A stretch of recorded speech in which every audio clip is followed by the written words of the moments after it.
Today's episode is going to be about working with accessories to help your production flow work better. I'll show some old school methods and then get into the new school, right? The more efficient ways to go about things. So just a little introduction on a few accessory items, and we'll do the question and answer live right afterwards again. So I look forward to hearing some good questions, and maybe you got some old school methods that you want to share with us. So without further ado, enjoy the 20-minute presentation, and we'll talk to you live afterwards. Let's go.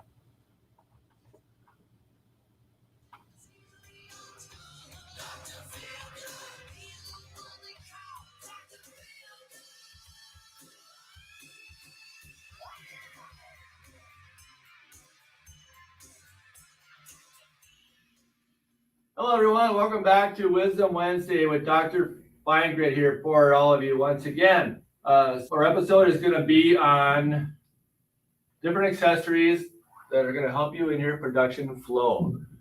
Some of these you've already seen or have done over the years. I'm going to show you the good, better, and best methods to achieve the finest results. So this is our smart jig. I'll feature this in a little bit. And this is an item that I use quite frequently on a smart jig, so 750 ml wine bottle. It sets on there very nicely. The edges come up to the point of where the label is on the back of the wine bottle. It's a good centering point. Perfect length. Hold the bottle. So it's a really good device for wine bottles. But today I'm going to show you how to do beverages. Okay, very hot item this time of year. So I'm going to show you a variety of tricks and tips. So here we have our standard stemless wine glass, and I have our R3 3mm photoresist film. Very, very good detail you can achieve with our film. If you look in there, all those little lines and little line weights. So very, very good detail with the R3. If you're shooting for detail, get the R3. All right. So I'm going to show you the progression a little bit. So these items, you know, they're not cylinder, they're not flat, right? Like some of these objects. So it's the initial plan was, let's use a pillow or a towel, and you put that on there. You know, it keeps it from falling off the table, of course. It's a clean device, so it doesn't scratch your glass. But the trouble with it is when you put the stencil on, it's still going to wobble, right? Okay. That could be a challenge. So then the next thing that we kind of evolved to was the old tape roll idea. So you put the item into your tape roll, kind of prevents it from wobbling as much as the paper towel or the pillow. Okay. The problem with this though is the ergonomics of it. I'm having to, you know, it's not really ideal for me here. And also it doesn't have much for me to give it pressure. Okay. It does wobble slightly. Okay, so that's where we developed the smart jig. This is kind of combining the two ails or aches that we're feeling every day, applying stencil on a curved surface. So what you do there is just apply it to the smart jig. Doesn't wobble. You put your stencil on. It's going to hold the weight of it, and you can position it any angle you need to based on your height. So that's what I love about it. You can angle it unlike the tape roll. So I'm going to turn this around and apply the stencil. So with the films again, when you do a curved surface with the film, you want to remove the carrier sheet. And that's just by, I usually pull it over the edge like this. You can see it in the camera or not, but push it over the edge and then flick it. Okay. And basically remove that. Now, when you apply it, it's already on there where you needed it, but you can basically take it and tug it a little bit. Okay, see how smooth that is? No wrinkles. But you can still reposition it. See how I can lift it? See those little bubbles, the wrinkles that were in there? Okay, pull them right out. There are no more wrinkles, no more bubbles. So it's really easy to reposition, really easy to conform. People love it. It sticks really well, so you don't have to go back and hit it again. So it's really, really easy to use. So it's just really tight. Boom. Now, if you have wrinkles out here, it's not going to matter. All right. You just want the wrinkles and the bubbles to be away from the image area that you're going to sandblast. All right. So that's how you apply the film on a curved surface with the Smart Jig. I'll be doing these as well throughout the exercise. The sugar skull, a beer mug with a handle. I like the handle because I can position it at a 90-degree angle, so I know I'm hitting it on correctly every time.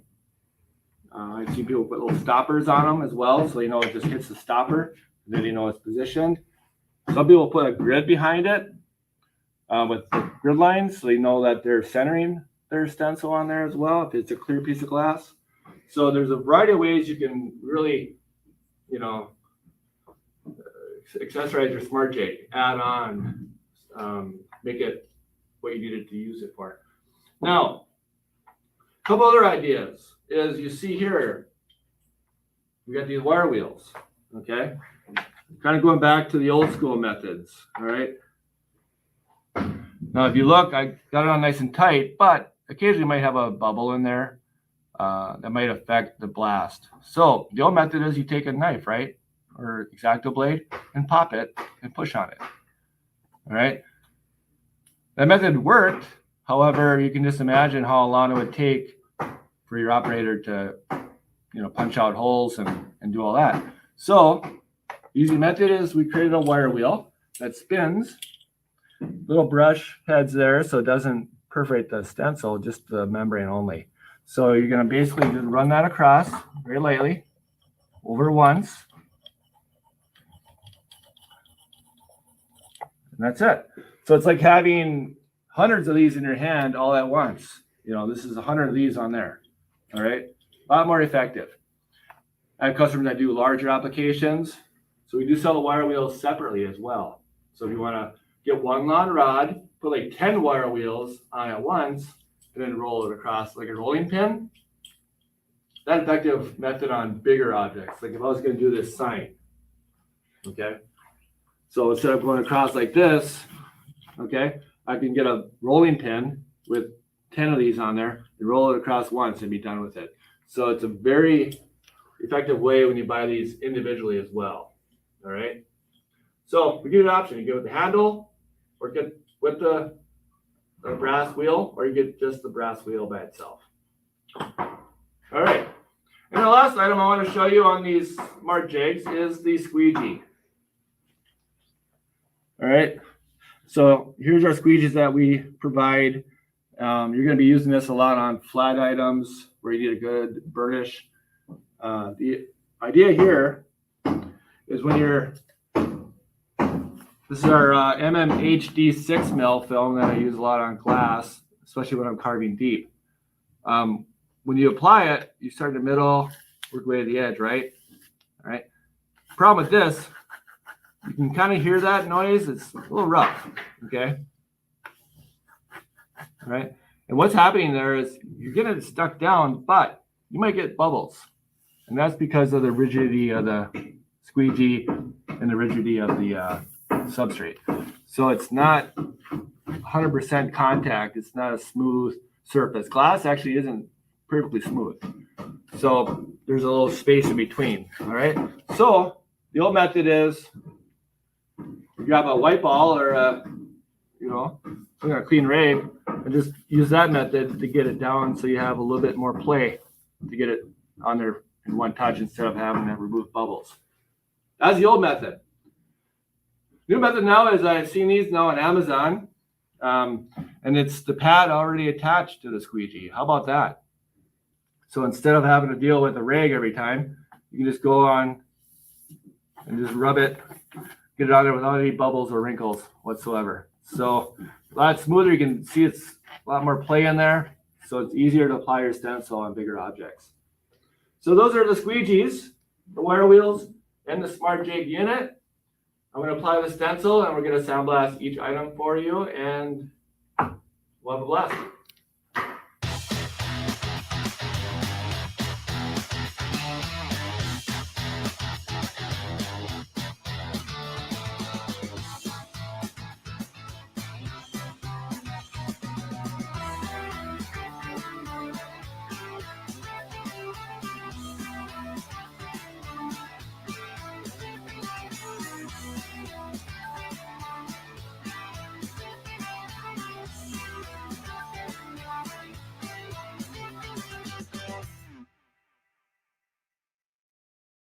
Again, this is the R3 3 mil self-adhesive film. We're glass at 25 psi, 180 silicon carbide, which is the FineGrit. So, the nice thing about the Crystal Blast Elite machine is I can put this item right through my gauntlet, right here.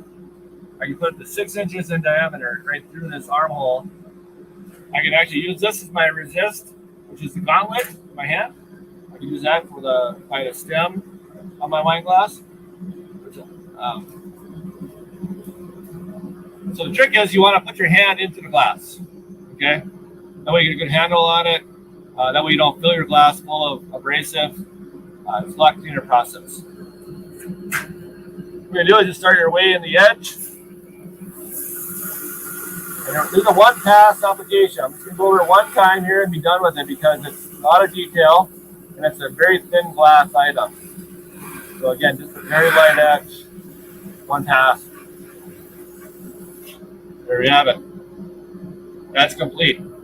So, use your gun, get it out. You have any dust on there? Next thing I'm going to do is the beer can glass. Again, a Libby item. So, same method. I'm going to put it upside down, put my fingers in there, right through the armhole. Same method, just hit it up high, work your way down.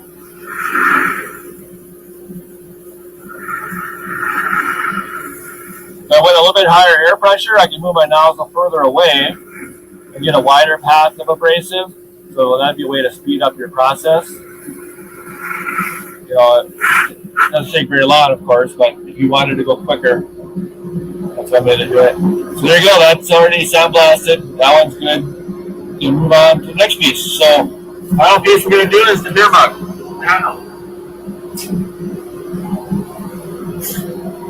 Now this item got the handle on it, so we're going to see if we can get it through. It's so tight.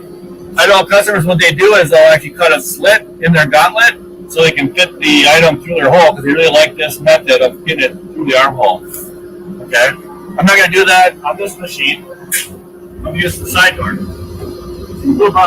Open up the side door, put your items in the machine.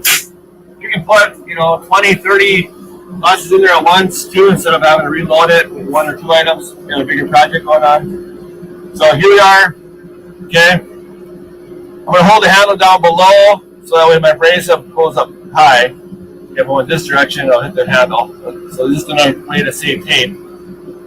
Okay. So I'm going to start up high again and work my way down.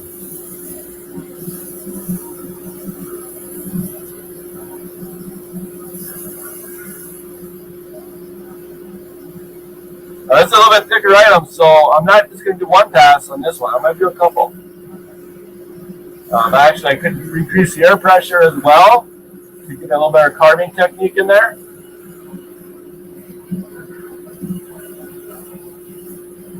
So what I'm going to do here is run the air pressure up higher so you can see the spark from the abrasive. So I'm going to move it up to 40 psi.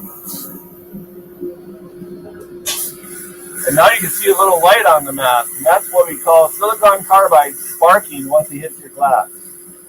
So that abrasive is really working right now. If I shut the light off on the machine, you really see it spark.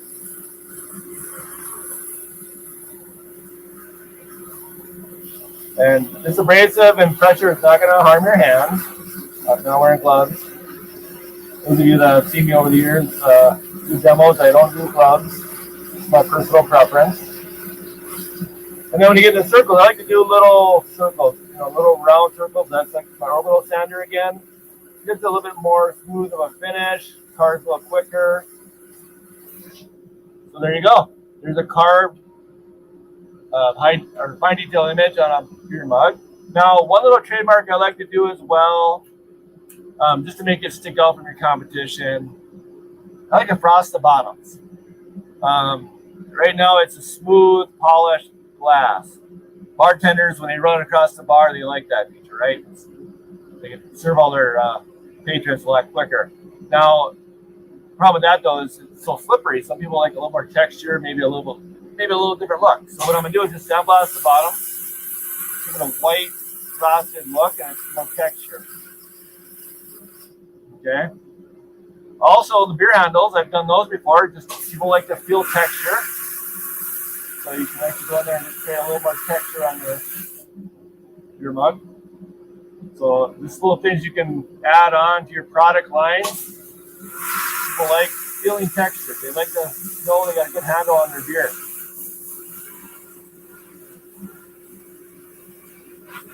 All right. So there's our frosted handle, our frosted base, and our deep carve of a sugar skull on a thick beer mug.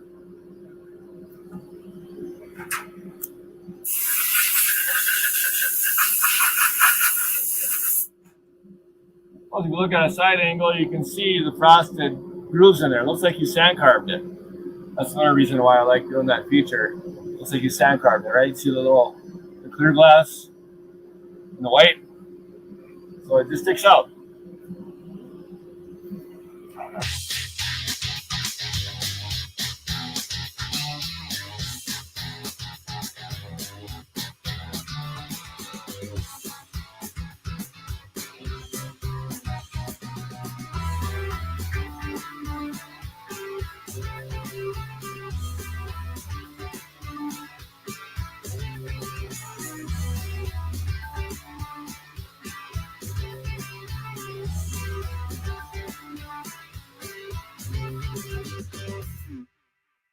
All right, so all of our 3 items were sandblasted, and I removed the mask. Just a few pointers out there, because it's a great product, it's high perceived value, but here's a few selling points, right? We have to be able to offer what the advantage are of sand carving. So on this item, to clean it, I give it a good polish. I'll use like a Cascade or just a very good lint towel to clean it. Gives that good polish look. The other thing is I did the frosted handle. Okay, there's a close-up of it. So you get that good texture. It makes it more unique out there. It sticks out in a bar. So that's another thing I like to add on. But here's my idea here. See how it's got the chisel in there from a mold? I frosted it. So it's a cheater method of looking like it's sand carved. So if you look at an angle here, you'll see it chiseled in there. It looks like it was sand carved. So there you go. And then the other selling point is when you sand carve glass, it's a smooth finish. But when it gets wet, that's a big critical part because beverages get wet, right? Now,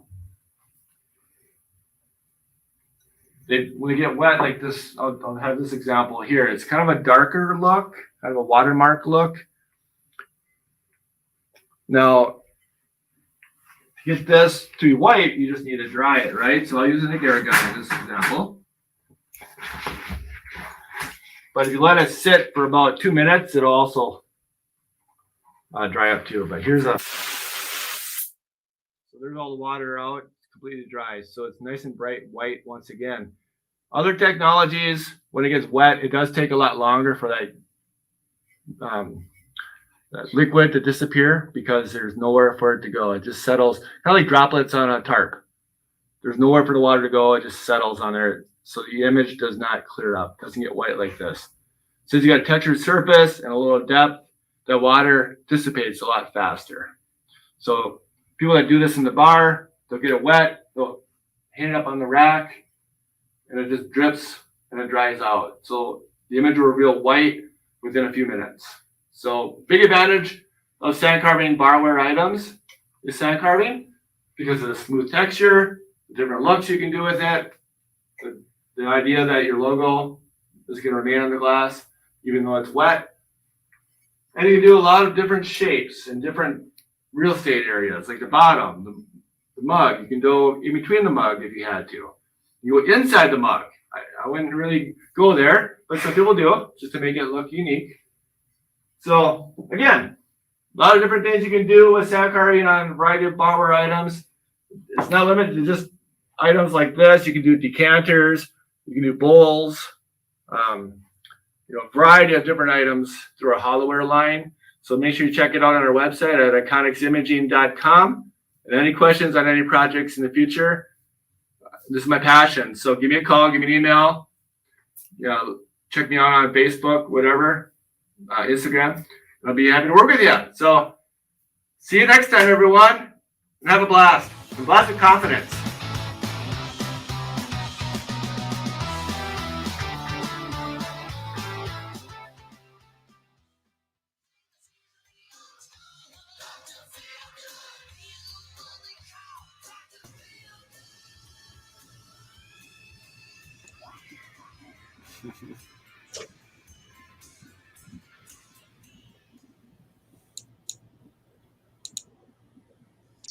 So another nice episode there for episode number 16 and our accessories showcase.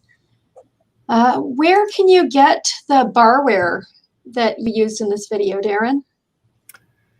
Yeah, great question. I think I mentioned it a little bit in the video, but I get a lot of our glassware from either Libby Glass. Okay. Libby's, it's hard to get that direct through Libby. You might have to buy a large amount to stock it, but you can get it from Dollar Tree. I mean, there's other outfits that have lower line of glassware. But, like the decanters, the more crystal objects that we had in the video, those are actually through us. It's our hollowware line. So it's on iconicsimaging.com. And you just go to our hollowware, and all of it's crystal, lead-free, and high-end and great pricing.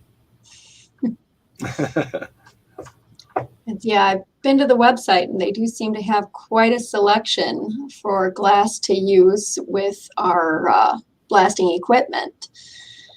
Now, beyond the smart jig and the wire wheel, is there anything else that you might use or recommend using to improve a workflow? Well, there's a lot of accessories out there. We talked about molds last week. That's a good accessory to increase production flow. We've talked about, obviously, the smart jig and squeegee and wire wheel today. Those are 3 important steps to avoid a lot of hassle or steps in your process. The film choice has a lot to do with it, whether it's the dry film rapid mask process or the wet process, like our R3 or Ultra Peel. So that's a good method you got to figure out. But as far as other accessories, just having a, good abrasive flow. Make sure your nozzle is not worn. Make sure your abrasive is in good shape. Make sure your lighting's set up correctly. Make sure you have, personnel for yourself. Time to be able to do projects efficiently. But there's always other jigs out there that you can use, in your machine. You can, if you want to do like 20 glasses at once, you can put all your glasses on a jig and blast all 20 at once. There's method like that out there. We're actually developing an automated sand carving machine that's going to have those features where you can sand carve 20 to 30 glasses all at once, and it's all automated. So that'll be coming out here shortly. And there's many options. I guess it does kind of depend on the substrate and the industry, but I got them. Maybe we'll have to do like 30 more episodes. All of the extra equipment. It sure would be nice, I'm sure, to show some of the emerging technologies, like you mentioned, with the automatic sand carver unit, or just new ideas in the industry to help with workflow. The smart jig obviously was something that definitely has helped with workflow, and I'm sure it's probably saved some accidents too, considering rolling around objects on masking tape just aren't so stable. Right. And you're saving your back, not having to bend over as much. So yeah, for sure. Definitely. Yeah. Well, I'm not seeing any questions or comments at the moment coming in. Is there anything you'd like to talk about maybe with our next episode coming up and let viewers know about? Yeah, we're going to start doing this now. We're going to start introducing our next topic for next Wednesday. So you have a little more time to prepare your questions, maybe your stories. So next week's episode is going to be on mirror sand carving. So we're going to sand carve the back of a mirror, and we're going to color fill it, and we're going to make it the most beautiful and easiest way to do it. And we're going to do a wood plaque. We've had people ask us to sand carve wood. So we're going to show wood and a mirror plaque next week. So stay tuned for that. And we've got some other episodes planned in the near future as well. I know some of them are like garden items, outdoor items. We'll get into that a little bit down the road.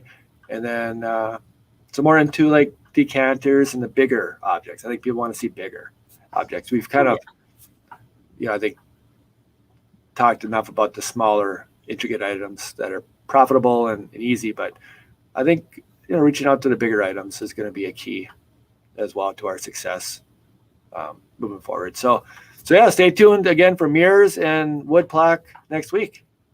All right, that sounds great. And once again, to all of our viewers, thanks for tuning in. Please subscribe to Dr. FineGrit's channel. Check us out on Facebook, Instagram. Be sure to email any questions to Darren at djones@iconics.com. And we're always happy to hear from you. Once again, thanks for viewing. Thank you, everyone. Have a good week. Be well.